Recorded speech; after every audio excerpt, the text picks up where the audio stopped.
Hello, everyone. Let me make that look better.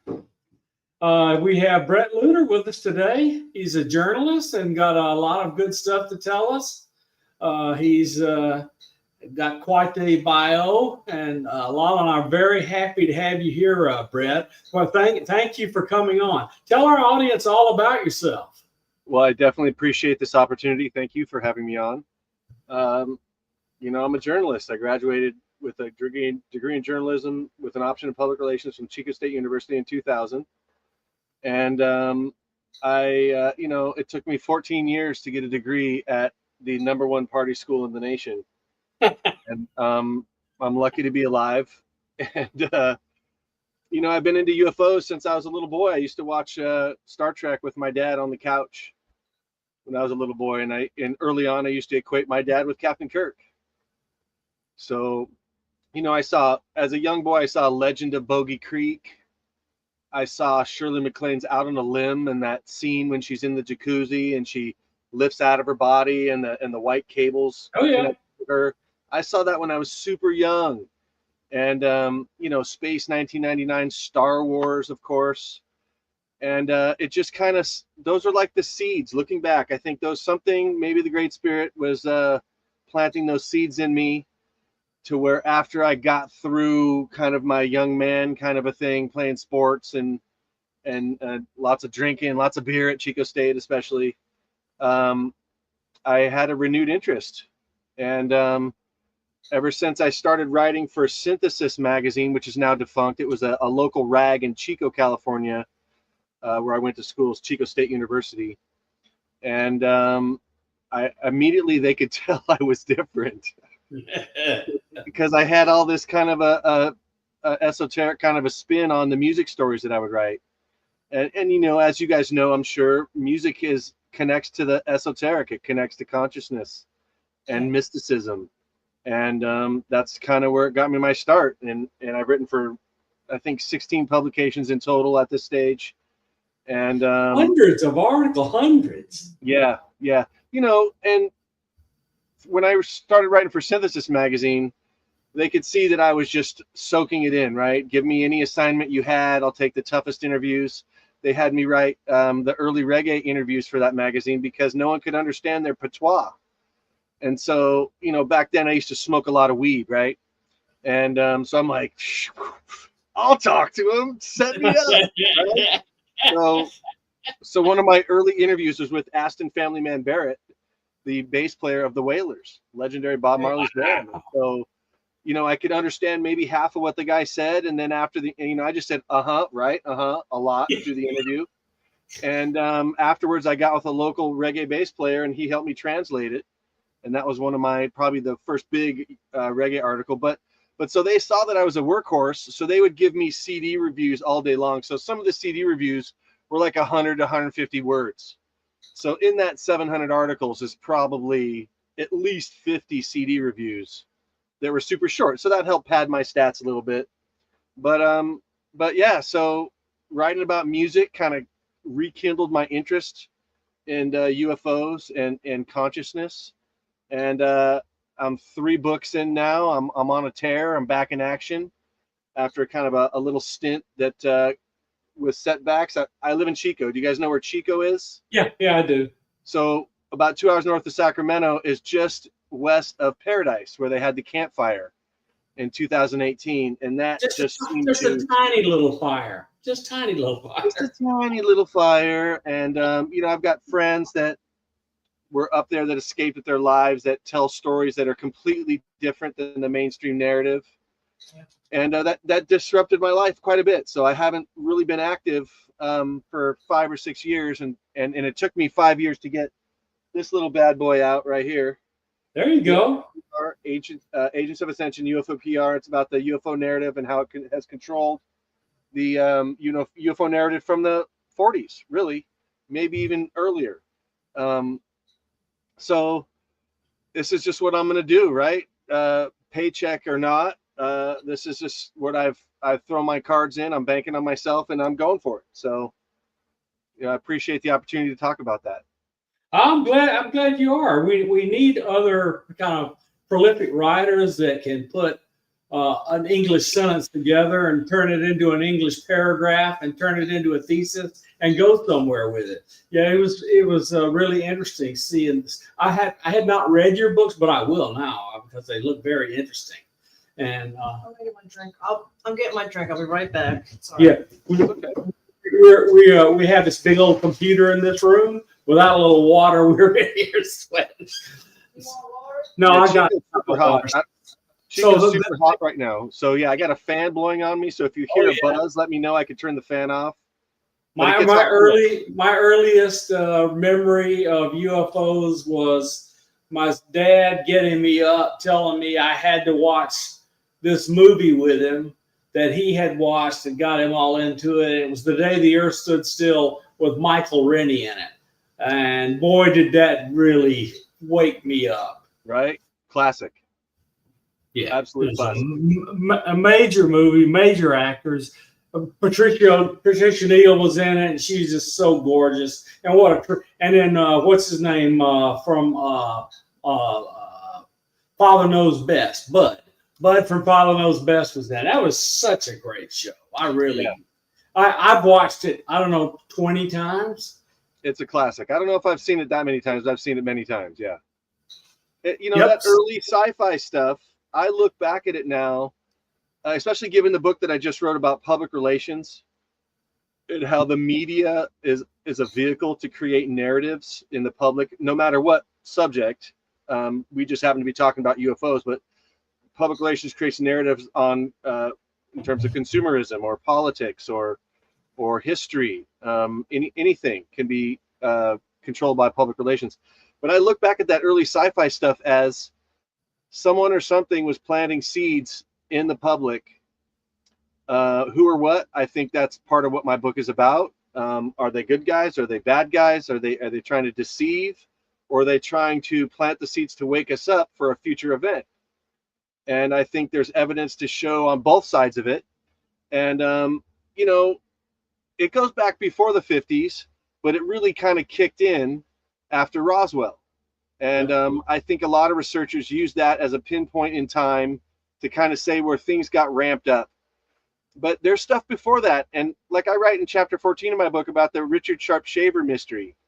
And Shaver was talking about, he wasn't talking about necessarily what he called UFOs, but rocket ships and ancient civilizations on Earth, cycles of civilizations on Earth and underground civilizations that had advanced technology, including ships that would fly in the air. And I look at that and say that is really when the PR campaign kicked in, for good or bad. And we can discuss what that is in this interview. But for right now, just setting it up, I look at all this sci-fi as public relations that I would say maybe started with the good guys, let's to simplify, but then was quickly usurped by the bad guys. And there's been competing PR campaigns ever since, to where we got, these congressional hearings lately where the guys are admitting they can and can't say things. So they're just admitting that it's controlled. So it's not real disclosure. There's no real interest in full disclosure, only disclosure that's going to serve the elites, or their perceived fear of humanity waking up, like the Brookings Institute. You guys may be familiar with that. That said that you can't tell people about UFOs because they'll freak out. It'll ruin religion. It'll ruin the economy. And I disagree with that totally. But that would be the position of, let's say the bad guys. So it's the number of people that will sit in front of a microphone or a camera or at a typewriter and spew out baloney really went through the roof after the New York Times front page article. It was bad enough before then, but it got really bad after. So I mean, like Contact in the Desert is this week, and it's going to be a zoo, a complete zoo. Absolute zoo, yes. Yeah, I was at the earlier ones in Joshua Tree, and they were super fun. and a bit smaller. I mean, I've heard that the newer ones are just massive. And I went to Alien Con in 2016 in Santa Clara, and it was massive. Like Scientology had like a 50-foot booth that had, and this giant spaceship took up most of the space, and then there was people in between the spaceship, and the tables talking to people and stuff. But it was just absurd, the industry that's really behind this. And that doesn't necessarily mean that stuff is fake, but when you get money backing stuff, you start to see this line is drawn with people's integrity on various levels. And I've heard that Contact in the Desert now, oh well, I would love to speak there, is an absolute zoo. I think that's the best really way to put it. It's a zoo. It's a miasma of energies. You got the whole like New Age movement kind of clings on to it, and they pay money for booths, so you got to let them in, right? And if you've read any of the Carlos Castaneda books or maybe Hank Wesselman, Love Don Juan. Mutant Messages Down Under, I forget what her name was, from Australia. There's lots of these kind of shamanic books, and there's all kinds of intrigue and magical battles going on between these types of figures. And oftentimes they play out at UFO conferences. So I see that happening a lot at the bigger conferences. I know I've spent a lot of time at the New Living Expo in San Mateo. And the last time I had a booth there was 3 years ago. And all my booth mates just said, they're really sensitive women. They're just like, there's a certain booth you can't go by because they're like sending out vibes, right? And, and I think this was the last year that they're going to have that. And I think that's in part why, because just dark forces, that's what they do. They use up everything. They usurp the good, use it up, crumple it up, and throw it out. That's just what they do. So I hope that doesn't happen to Contact, but I've heard stories that there's lots of those kind of conflicting energies there as well. Yeah, I think what I consider to be a thing that most people will find really odd is there is a woman that shows up in a military uniform, formerly worked for the Navy, and claims she's building an embassy for our brothers and sisters that are coming, and speaks very, very clearly and sane sounding and all this other stuff. But I mean, well, I'm just telling you that a lot of people are going to go look at that and go, these people are all nuts. Why would I talk to them? Who do I know who you're talking about? You probably do. I won't say the name, but I'll tell you off the air who it is. Because I know a few people like that. I think there are people here that are contacted by something that are pushing an agenda. Literally, as I describe in the book, they would be agents of ascension, because that's really what the game is to either humanity is going to ascend and fulfill the book that God wrote for us, all of us, or there's something that's going to feed off of us into perpetuity. They're trying to turn us into, like we're cattle, so they could, so we eat, sleep, reproduce, go to work, give our labor to them and our energy in the form of Federal Reserve notes that they siphon off through ever increasing taxes, fines, and fees. And or we're going to be allowed to ascend. So that, to me, that's the real big game. And you're either ascending or you're being impeded from ascending. I don't know if you guys study the Ascended Master traditions at all, but I'm about 2 hours plus south of Mount Shasta, where the original Ascended Master teachings in the West, at least, came out in the 20s when Saint Germain approached Guy. I always want to say Ray Guy Ballard, but that was a punter for the Raiders. It's Guy Ray Ballard, aka Godfrey Ray King, that came out with the I Am discourses. And so the whole basic philosophy behind that is that everyone is on the path to ascension, and no matter how long it's going to take, you're going to get there. Yeah. So I like that. Now I'm a Jesus guy myself, but the Ascended Master guys see Jesus as one of them, as one of the Ascended Masters, that Jesus wasn't alone, that he's got help amongst the pantheon of stuff. And so when I look at these UFO conferences, I try to go there with love in my heart. I try to emanate that out, try to help people with the information that I've come up with. And, the dark forces are real. So you got to be prepared for that. Okay, so you've written a bunch of books and hundreds of articles, and there's got to be one story that really stands out that you like to bring up and discuss. Pull one of those out and let's hear about it. What are we talking about? UFOs? Are we talking about? Yeah, UFO stories. Any one of your stories, paranormal, UFOs, whatever. You gotta have one that goes really big standing. I have several. So, or Bigfoot.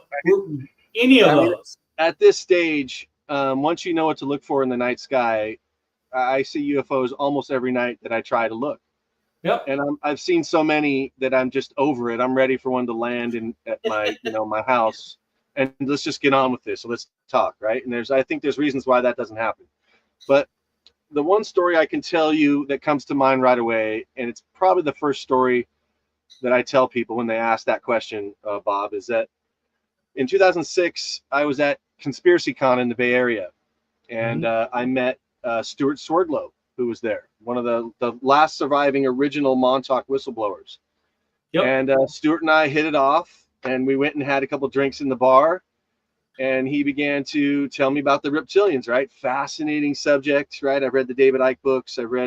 I had a private conversation with Jim Mars, who said, he's passed away now, but he said at the time, off the record, more and more people, women especially, are coming to tell him about these reptilians that would visit them in the night that had like giant phalluses that were having sex with them, right? And there's supposedly babies produced for that. And you hear these stories all through ufology. But so Stuart and I agreed to do an interview after this. This was summer of 2006. I think Conspiracy Con happened in May of 2006, right around that time of the year. And so around June or early July, Stuart and I get on the phone and we're talking. Great interview. I tape recorded it. And I asked him about the reptilians, I asked him about the hollow earth, because that's another fascination of mine. And he just laughs, he goes, Bret, you don't want to go to one of the entrances. You don't want to go in there because they're guarded by reptilians and they'll just kill you, because they have it's not love or hate. They just we're of no consequence to them. We're like a gnat or something, right? You just shoo off a gnat or squash it. There's no thinking about it. It's just what happens. And so I thought that was, kind of crazy. So I'm like, wow. So, what are the reptilians? Why do they hate us so much? And he's like, well, it's not about that hate. He goes, but the reptilians control everything. And he goes, they're listening to this conversation right now. And so at that time, in my development, I was like, what? I didn't really know how to handle that.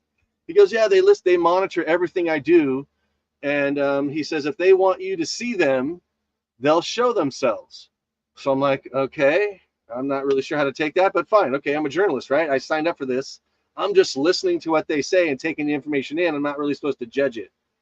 So he described more of their ships, and he said during Hail Bop, where it's split into three parts, he said there was a reptilian ship hiding inside the three parts, and it was there doing reconnaissance on Earth. And his story was that there's a split within the Draco, that the Draco that were left on Earth to like manage it while the main Draco went back home or went up whatever missions else they had. The ones on Earth said at a certain point, hey, no, this is our planet now, and we're breaking away from the main Draco civilization. So according to Stuart, this scout ship was hiding in Hail Bop, and supposedly telescopes couldn't see it because reptilian spaceships, according to Swerdlow, are fiery and rocketry, like sparks flying off it and stuff shooting out the back, not like what we would consider to be a metallic like UFO. And so, it was a long and very interesting interview. I may post it at some point. I got hundreds of interviews like that with different people that are in my tape vault. And so a couple days later, I used to play a lot of soccer here in Chico. And after soccer, we'd go drink beer and have pizza. It was just kind of like a ritual. So right. So 2 days later, we're playing soccer, game's over, and I come out and you can look on the map, it's Highway 99 and 20th Street. So you come out from the park at 20th Street, and you hit 20th Street, then you hang a left, and the stoplight stopped me before I would go over the overpass of 99 and then down to the mall area where the Round Table Pizza was, right? So it stopped me at the stoplight. Traffic goes by. We get the green. As I'm going up, I get something catches me out of the corner of my eye, and I look up, and it's this oblong, fiery object in the sky. It was more narrow than it was longer oblong, I guess you say. Little sparks shooting out the front, a little bit on the top, not very many on the bottom, but long trail sparks shooting out the back. And as I'm driving, so I slowed down, right? The cars were slowing up behind me, and I'm looking at this thing, and it just descended right into this Highway 70 canyon. It was maybe a 5 to 7 second sighting, but the ship was just like what Swerdlow described. And apparently the reptilians wanted me to know that they were there. Well, can you tell us about the mantids and their relation to the hybridization program? I don't know a lot about the mantids. And I think what a lot of people say about the mantids is experiential. And, who's the former mayor, Simon Parkes from England? Yeah. That was where I really started to dig into the mantids a little bit. And it's a real mixed bag. I'm really not sure what to make of the mantids. I've seen people at UFO expos, they walk up to me and go, "Hey, I've seen you on a ship." And I'd be like, "Well, okay, I'll stay open to that, but I don't remember anything about it."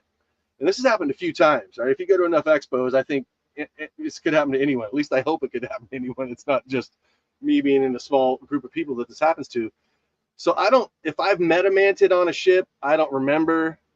I'm just trying to stay open to it, because I think the key with being a UFO researcher is you can't start judging the information. You have to, at least not at this time, you've got to stay open and to the possibilities, because contactees that remember this kind of stuff, and I've talked to many of them. I just saw your guest from yesterday just chime in right there. Hello. And you can't just start denying other people's experiences just because it's too incredible for you, Right. or you just think they're crazy. Because guess what? I'm crazy too, just by being in this field. Just ask all my old soccer buddies from college, right? They'll start making fun of me. It's to the point where they just kind of leave me alone now. But early on, their fights would break out sometimes, right? Because guys are trying to make fun of me. They'll crack a funny joke that is funny. But when you got like 20 guys, drunk or buzzed guys laughing at you, it kind of gets to you a little bit, right? I think I've got a bit more of a thick skin now. But back in those days, they would call me crazy, right? That's just crazy Lueder. And then we'd all do a bunch of drugs or something, right? So I wouldn't talk about all of this stuff in the level of detail like I'm doing now until I retired. okay. I was a full professor at Virginia Tech, and I retired before I started talking. What can I say? Yeah, I understand. Because you'll get ostracized. Yeah, people are cruel. They do, and I happily am very selective about who I hang out with now, because of what people say. And people are pretty mean. They'll say stuff behind your back. They'll hear something and run with it without doing their research. And before Victoria Jack passed away, she was the lady that ran the Bay Area UFO Expo, which is the expo where I literally grew up at from 99 till 2010. She told me, she goes, "Bret, be careful, because the UFO field is full of sharks." And she said, people are gossiping left and right, and you've got to have a really thick skin. Just be aware of that. And so, she hit the nail on the head, because I've had to deal with stuff like this a few times in my career. So, but look, if you study demonology, which I have, I'm fascinated by that subject. Oh, yeah. Demons, like, there's two traditions. You got the name of the demon, or you have the vice of the demon. So there might be Beelzebub or Azazel or Samyaza from the Book of Enoch, right? That's their like official name. Like, my name's Bret, or you're Bob or Lala. Then there's the other tradition, is naming them by their vice. So you'd have the demon of anger or the demon of jealousy. Well, there's a demon of gossip that the church people that I go to say it's a huge demon that messes up all kinds of situations. And so whether you think that's a demon or not, maybe there's been instances in your life where you've seen just how much gossip can screw up a situation or ruin somebody's reputation. And people will just, I just don't get some people sometimes. But I used to do it when I was younger, right? Until I realized you've got to take things with a grain of salt.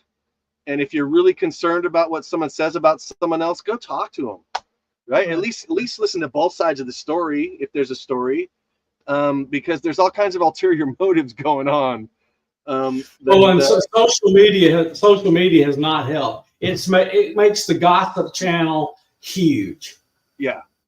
What got you into the demonology? Because I am kind of touching on that topic I've experienced some things that I question, so that's why I'm learning about it. What got you into it?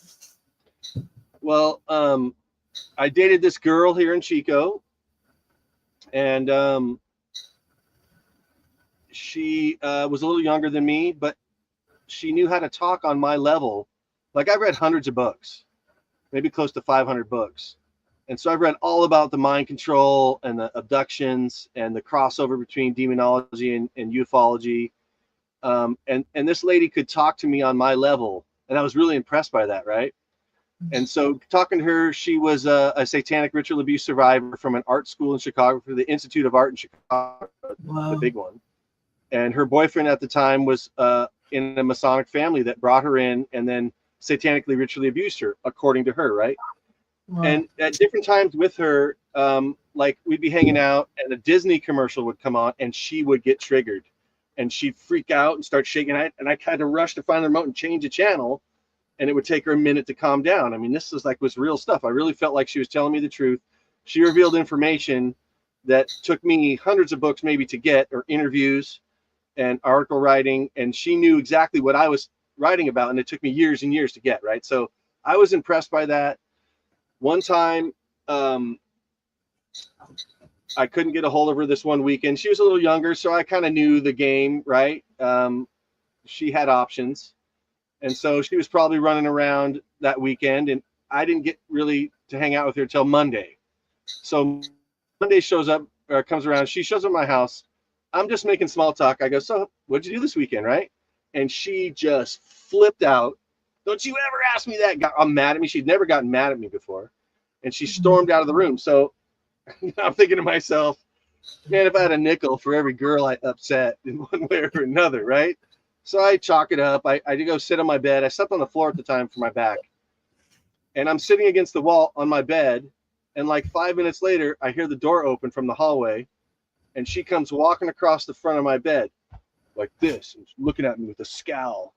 And I'm looking at her, and her eyes were more slanted, and her beautiful hazel irises now were one big giant pupil.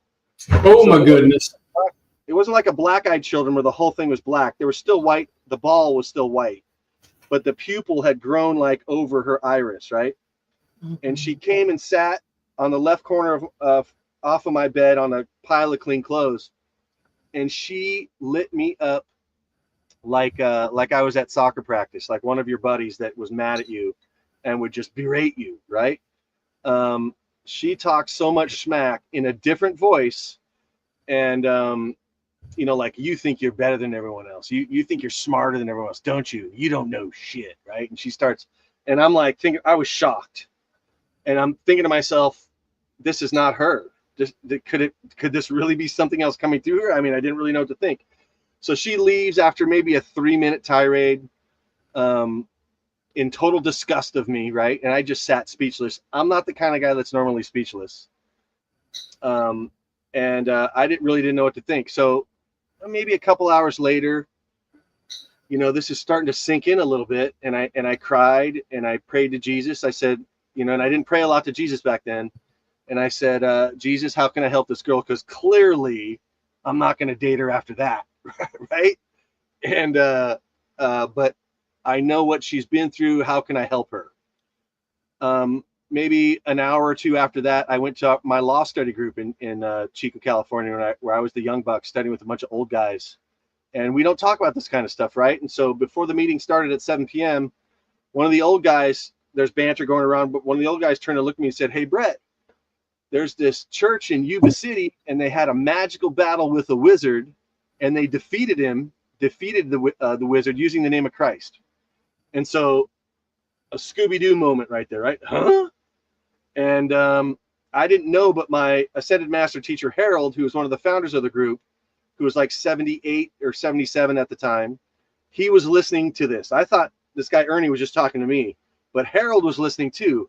So I like trying to process what he just said. I look, and Harold's looking at me with this grin, like, we're going there tomorrow, right? And so we went the next day, like with 12 or 13 hours later, we were sitting in a deliverance in Yuba City, California, at the Church of Glad Tidings. And it was crazy. I mean, I'd seen this stuff on movies, but I'd never been to one myself. I didn't think I was ever going to go to a church again after the stuff I knew about the Vatican. Right. I was like, yes, I believe in God, but the institutionalized religion, I don't want any part of it. And so, but I kind of got led there after my prayer for this girl, right? So I was praying for her, and then I go to this deliverance, and Cheryl Bryan, God bless her heart, I'm friends with her and her husband Dave now. They're the head pastors, and Jess Parker is the guy who does most of the deliverances now. But back then, Cheryl did deliverances, and she was explaining how Lucifer was rejected by God. So Lucifer wanted to make all humans feel rejected like he was. And so rejection spirits were a whole category of spirits that they were going to address that day. I'd never heard of that before. I just thought it was Beelzebub and Azazel and you know, of the 72 demons that Solomon dealt with to build the temple, supposedly. Some say angels. So she started hammering on these rejection spirits, like, in the name of Jesus, I rebuke you, rejection spirits. You're going to come out of these people now in the name of Jesus. And so later, you know, I've been to like 80 of these now since March of 2015. Friends with all the people down there. I've seen some incredible things, but these pastors are like, I compare them to like hip hop artists. They have a certain like cache of phrases that they roll back and forth. Some of them have different rhythms. Some are more boisterous. Some are softer. They each have their own style. And then there's scriptures that they mix in, like Luke 10 and 19 through 20, which Jesus gives us the authority to stamp on serpents and scorpions, right? And those are two different categories of demons, right? Serpents and scorpions. And so that day, I felt the energy change in the room. I saw a kid launch off the front row and start wiggling around on the floor. And then a bunch of people come over and lay hands on him, right? It turned out he was acting like a serpent, and his tongue kept coming out like a serpent. I'm like, I'm going to go smoke some more pot after this, right? And I'm just there, and then I'm realizing, oh crap, I'm just here as an observer, and I'm like standing up and looking. Everyone else is seated, right? Because they've all been there before. They know how this works. And I was the newbie, right? So I've had a Druid priestess teacher, so I thought, you know what? Okay, I'm going to sit down.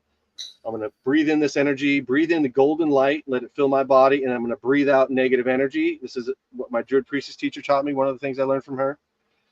So I started doing that, right? And so I don't know how long it was, maybe 5, 7, 10 minutes. I'm not sure. I opened my eyes, and there's Cheryl Bryan, like 3 or 4 rows ahead of me with her hands on this lady. And she's like down, like whispering in her ear. And so I'm like, oh my God, I don't want to be seen, right? I think I already outed myself as the newbie because I'm standing up looking around, right?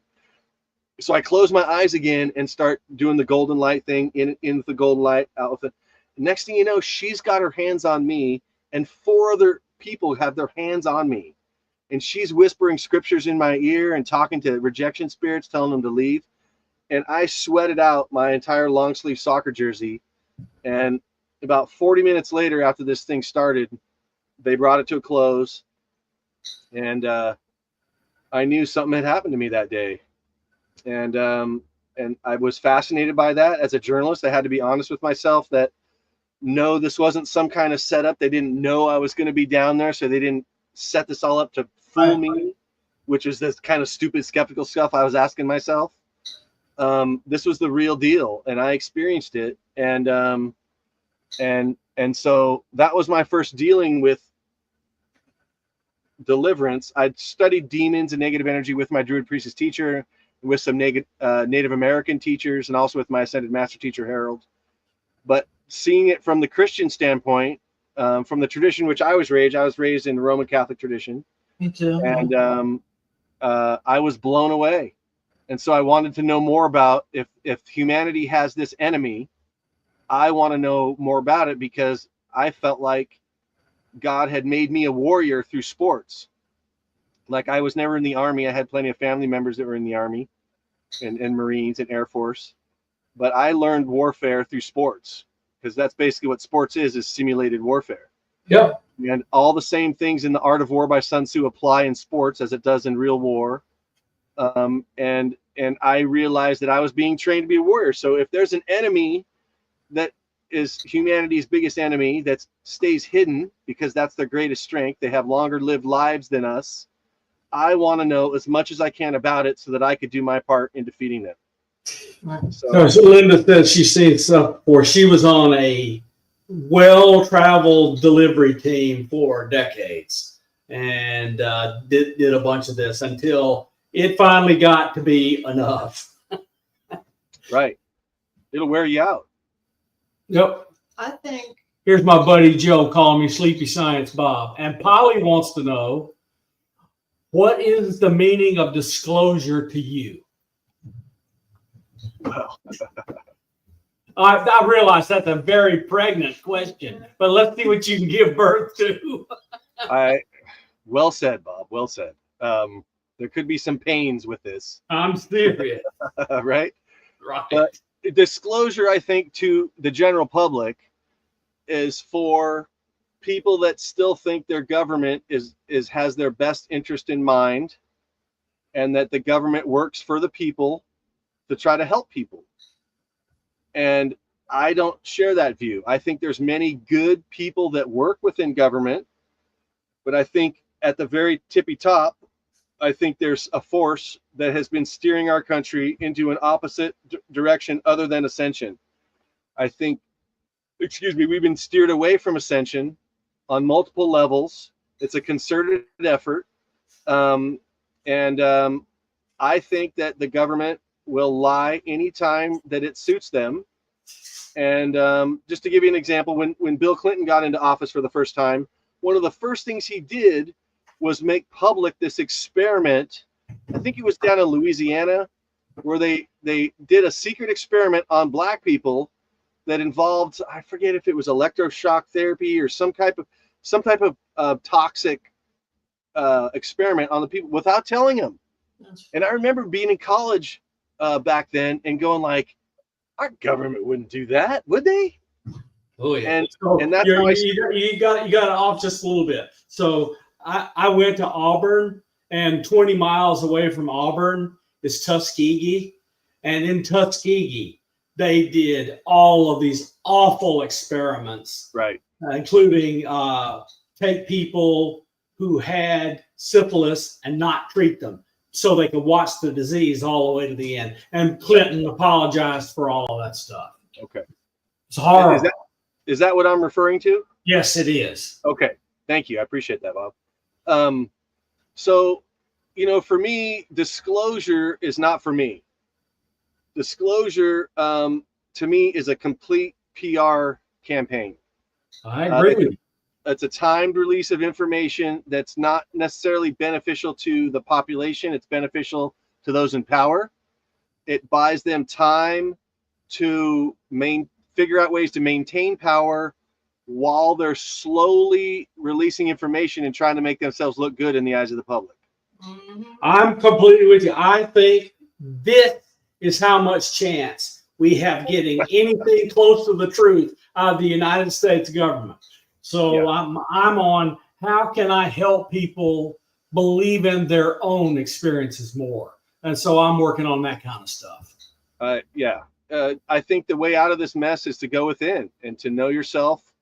From Ascended Master, maybe language, you got to transmute your negative energy, heal your traumas, resolve old relationships, pay off your debts, and recapitulate your energy to yourself so you can apply it to the magic of your life into the future.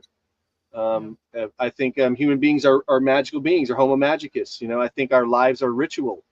They don't teach us that in school, and I think that's why. But we're all trying to manifest our desired outcome, which is what magic really is. It's what from David Blaine or Harry Blackstone Jr. To Aleister Crowley to Jesus.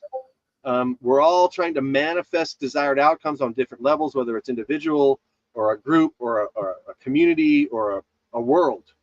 One of my old teachers, Jordan Maxwell, taught me that society itself was a ritual. He called it the magic of society. And I did a huge 3-part article for UFO Magazine back in 2006 and 7. And I was explaining it to myself. Because Jordan, you know, for all the good he did, he wasn't a great writer. And so, you know, it wasn't until David Icke came along, who was a trained journalist, that after reading a couple of David Icke books, Jordan Maxwell started making a whole lot more sense to me. Right. And so this really isn't a knock on Jordan because just like in high school when you're doing your speech class and nobody wants to go first, and then your teacher has to say, likes to bribe you and say, look, whoever goes first, I'm going to grade easier, right? And so then maybe a couple hands go up. I look at Jordan that way too. He was like the first one in our era really to really come out with this stuff and have the huevos to do that. Yeah. So it's not a knock on Jordan because there's so much information to learn. You could easily skip over the skill of learning how to write really well when you get caught up in this stuff. So yeah, I was just going to say now we have all the social media stuff, and you can use the social media algorithms to pump your stuff and convince people of crap. And this ufology is really in bad shape. It's really in bad shape. I've heard James Gilliland say once, you guys know about James Gilliland at East Eddy Ranch? Right. Yeah. I've been up there 4 times. That's where I saw the bulk of my UFOs over the different trips up there, because there's supposedly the veil's open above there, and it's just stuff at night, stuff's going around. I had a couple of really good daylight sightings. But I've heard James say recently, paraphrasing, that ufology has been stuck for 20 years. Longer. And probably longer, right? I've only been in it for 20 years or so, maybe a little, 25 years maybe. And it took me a while to realize that the whole nuts and bolts thing wasn't the issue. The propulsion systems weren't the issue. This is a spiritual thing. And not like a lot of researchers, but I see demonology as crossing over into ufology far more than the nuts and bolts kind of researchers people want to admit. And because I'm looking at this and going like, how do I really know who this person's channeling? They all say the same thing. It's all love and light. Well, okay, great. I hope they're right. But that doesn't prove anything really, because your feelings, there's technology that exists that can produce feelings inside you. If you guys have studied electronic warfare, if you've perused Sabrina Wallace and others like her, Karen McDonald, Ryan Velli, these type of people are exposing the technology that actually exists, and it is crazy what actually exists, right? So they can give you false epiphanies. They could make you see God by tapping into your auric field with various wireless technologies. They can use us as routers. So when I look at all this stuff, as a researcher, if I'm honest with myself, I have to admit that maybe there's not any real aliens. I mean, I happen to think there's a mix. I happen to think the universe is so big that there's got to be other humans like us out there, or our relatives somewhere. I would like to think that, right? But I also have to be honest with myself to say that I haven't met one yet, so I don't know for sure. And even if I met one, would I know for sure? Could a spirit not shapeshift and totally fool me? I think that's totally possible. Yeah. The metaphor from the Bible is that Lucifer is going to appear as an angel of light. So we were out observing on our back deck, and one walks up on us in our backyard, and she takes the camera and goes click, And we have this picture of this thing in his backyard that talked to her telepathically for a day, trying to say 4 that. or 5 seconds. Yeah, but never mind. It was a long time. The whole P thing lasted over a day, and at the end of it, then we had to make a choice as to whether or not, of our own free will, we wanted to help other people with disclosure and so forth and so on. And it says we await your decision, and we argued about it for days before we finally went, okay, we can do it. But it took us a while to think through it. Right. All I can do is pray that you made the right decision, and because it's your guys' spirit that is on the hook for this decision. But your experience, you're not alone in this experience. So what I realized early on was that my studies of the law overlapped with ufology in terms of spirituality, because the whole universe can be viewed through what I call the magical lens, where you can look at symbolism like Jordan Maxwell taught me, because symbols are part of magic. You can look at ritual, look at society through a ritual lens, but you can also look at society through, and all of creation, through the lens of contracts. And so if the dark forces are going to get us to agree to their offer, we have to do it willingly. And if they can get us to do that, then the dark forces would sidestep the universal law of free will. Because if humanity, that's what Jesus gave us, right? It was free will. That's what God gave us, to make the choice to even not follow God. And so that's the end for the dark forces. If they can deceive and trick, but still somewhere give us full disclosure, just like in a business contract. If there's any kind of fraud vitiates all the contracts in business. It's the same thing in the spirit world. So they have to tell us what they're going to do first, and then ask us if we will willingly participate. So I don't really know what happened to you guys, but just from what you described, I would just say, I hope you guys made the right decision. I decided to stay in this field as well after the pastors at my church told me I should get out of it. I can see why they're saying that, because it's full of sharks. I mean, if you've watched the recent drama between Elena Denon and several different people online, I mean, now she's like taking task to Michael Sala. It was who's the guy? Ishmael Perez was there. Laura Eisenhower's been involved in that. And it gets nasty, man. And then you get the whole Jay Widener thing with Corey Good and the lawsuits going back and forth. It gets nasty, right?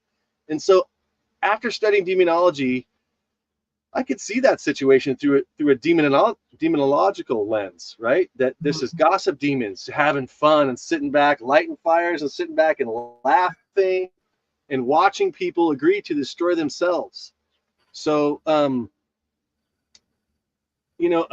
case that really has shaken me is the Billy Meyer case, because this beautiful alien, hot babe, right, comes down and talks to this farmer, sits him down under a tree, tells him the whole history of humanity, that we're really from Lyra, migrated to the Pleiades, and then to Earth at some point. They tell us she told him a story that kind of is parallel to the Book of Enoch, about Pelagon, the leader, with 200 scientists from the Pleiades that were exiled from there and fled to Earth, right? Which parallels the Book of Enoch with Samyaza and the 200 angels, fallen angels. And so I started studying this case heavily. I had some friends that were connected to it.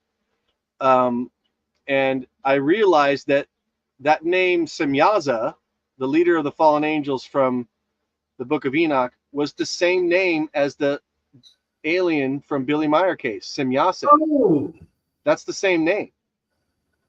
So I that did really not know that. It's just phonetically spelled different. So I'm thinking, oh my God. So the leader of the fallen angels shapeshifted into a hot babe, because what is mankind's biggest weakness than a hot babe? Bob, am I talking to you, right? Oh yeah. Right? So I'm starting to think, well, I know it's true. Maybe if I looked at this case through a demonological lens, other information would come out, and it has. And so I studied public relations, and I'm thinking to myself, these beings are longer lived than us. They know our history better than us. Why would they send someone with one of the most notorious names in Earth history to be a representative of their more advanced culture? That is a PR gaffe of cosmic proportions. I mean, you could name your representative Jesus or Buddha or Krishna or any of the other lauded spiritual leaders from our past. Don't name it of one of the most, notorious in Earth history. And so my conclusion is that that's not a gaffe. That's an offer to contract. She's telling us who she really is. She's bearing gifts of consciousness raising technology, of pollution raising technology, of disease healing technology. Just like what the Bible says, Lucifer will come as an angel of light. And that's what Semyase kind of appears to be. At least you could look at her through that lens, right? It's an offer to contract. And so far, what has humanity done? She's treated Billy Meyer as a representative of all of humanity.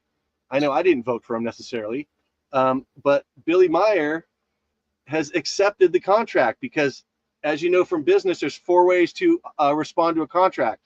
2 are in honor, 2 are in dishonor. You can agree with the contract, that's in honor, and that gives the green light to go forward. You can argue with the contract, that's in dishonor. That technically will allow the contract to go forward. You can stay silent, which is in dishonor. That allows the contract to go forward. But the other position is the position of power, is to counter offer. And so if you counter offer, which humanity has not done yet to my knowledge, now you're in the position of power because the ball's back in their court. So as far as I know, Billy Myers just accepted those teachings.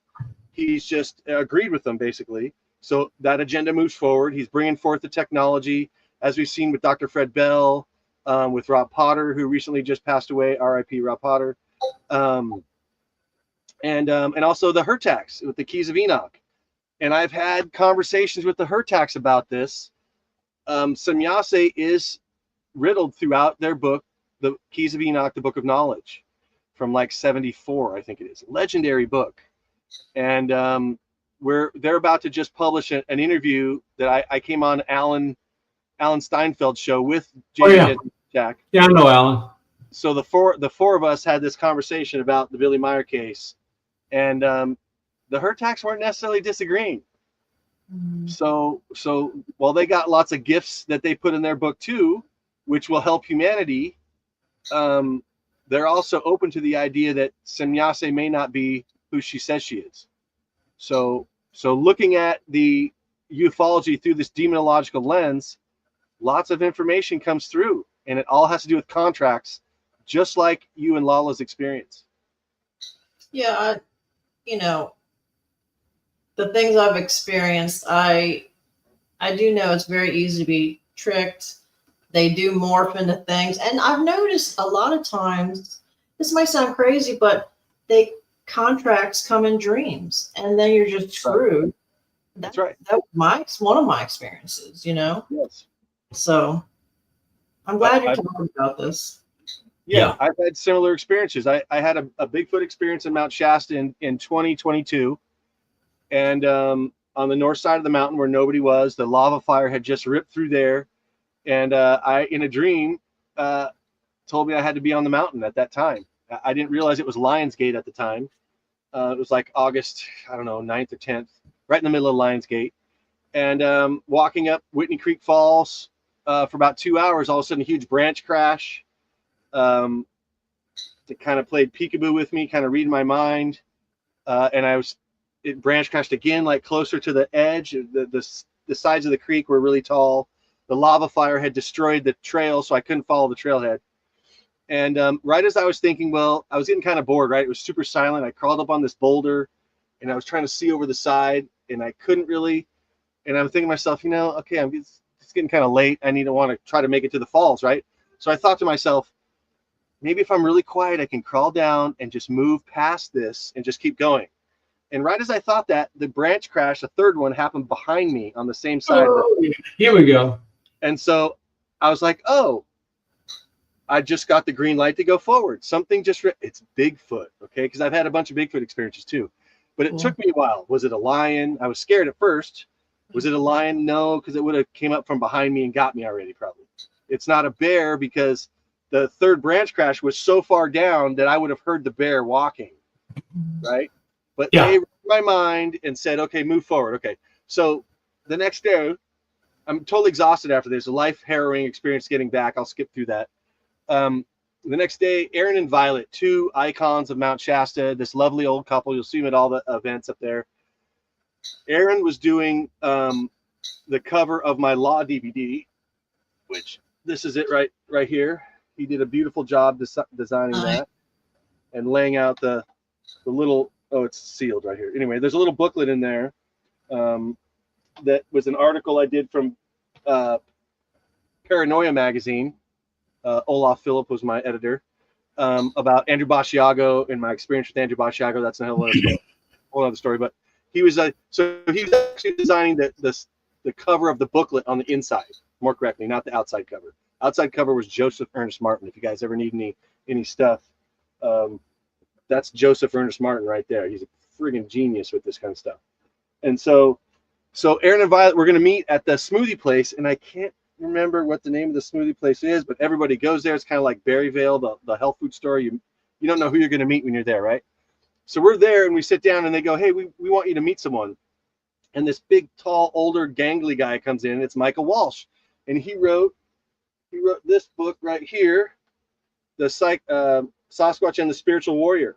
Okay, and yes, that's just really, it's just eyes, because that's his rendition of the Bigfoot coming out of the ethereal in the spirit, right?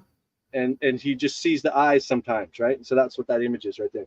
But I start talking with Michael Walsh, and in the book, the kid that the Bigfoot are training to fight the Greys in the dream world, he has an experience just like I did, going up a creek bed, fighting the water and being, so there was lots of parallels. So we agreed to talk more that night. So Michael invited me over to his house. We went out to dinner, went back to his house. And that night I was sleeping in the upstairs room, and I got attacked by gray aliens. And they come in your dreams. I've heard Whitley Strieber talk about this. They'll come into your dreams and pretend like they're one of your friends. But through my Druid priestess teacher time, she taught me how to lucid dream. And so, like, I would see Michael Walsh's head, and then I would look down and see this tall, gangly gray body, and I knew right away that it's not Michael Walsh. It's not just like a regular dream where your buddy or your parents or your whatever are in your dream. That was them coming at me. So, on this particular occasion, took about 10 minutes of me praying to Jesus, and they went away. But they've come a handful of times afterwards. Then I had an experience where my hands lit up like electricity and zapped them all. And then the very next experience, they tried to fake like they were Michael Walsh again. And I just smiled and waved my hands like this, and then it was over. Well, Bret, unfortunately, we've come to the end. Please tell people the conference and stuff you're promoting so people will know. Okay, this is my new book, Agents of Ascension UFO PR. You can hit me up on Facebook. It's $30 plus $6 shipping. I have Cash App. I'll probably get PayPal and Venmo and Zelle and all that stuff, but it hasn't happened yet. It's a one-of-a-kind book about how I compare a PR campaign chart to the history of ufology, and they match up perfect. Nobody's ever done that before. And then I'm going to be appearing in Kettle Falls, Washington at the Sasquatch Family Reunion, June 6th through 10th. I'm speaking in Saturday night at 7 o'clock. I'm the featured speaker. And then Monday morning at 10:45, I'll be doing another lecture then. And then right after that, the Rob Potter Memorial, the Beloved Venus Connection Conference is going on June 27th through July 2nd. And there's all kinds of great speakers are going to be there. And I'll give a totally different lecture I have planned for that. So if you go to both events, you're going to get 3 different lectures. Cool. I'm hoping to host a panel. I'm waiting to hear what Beloved Love, Katja Stella Simpson is going to do with panels and stuff like that. So those are coming up. I'll be in Vegas in September at the 5D event. I'll be posting more stuff about that. And I'll be at the Star Knowledge Conference in October. That's out in Pickstown, South Dakota. with our friends, the Lakota peoples. I love I'm friends with Lakota Man on X, and it's really that's been a privilege. So Yeah. this was not enough. I agree. So Lala and I will reschedule you for another time, and we'll cover different topics because you've got way too much to cover in an hour. Right on. I appreciate that. I had a really fun time. I love talking about this stuff. And of course, it was an honor to be here. Thank you for having me. And thanks everyone for showing up. Don't forget, we have another show coming up at 7 p.m. Eastern tonight. Hang around for that later. We'll see you guys soon.